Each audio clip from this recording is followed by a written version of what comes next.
Bismillahirrahmanirrahim. Assalamualaikum warahmatullahi wabarakatuh.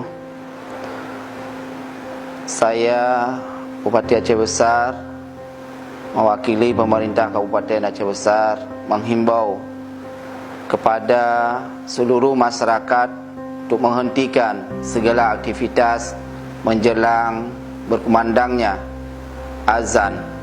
Mari kita semua memakmurkan masjid, menasah-menasah dengan mendirikan salat secara berjamaah.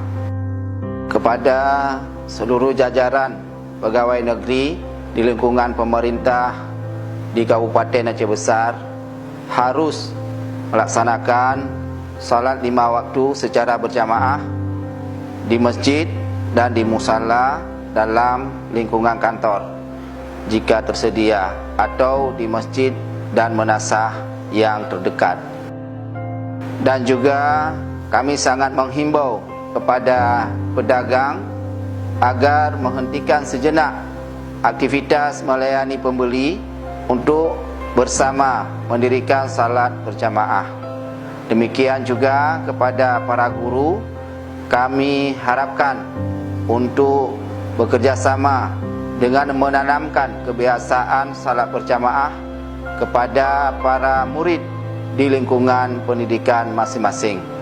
Kepada seluruh tokoh masyarakat, baik kecil, tuhapet, ketua mukim, camat dan jajaran pemerintah, diharapkan mensosialisasikan himbauan ini kepada seluruh masyarakat Aceh Besar.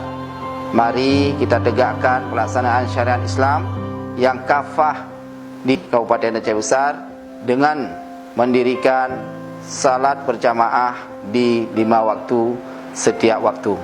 Demikian, Assalamualaikum warahmatullahi wabarakatuh.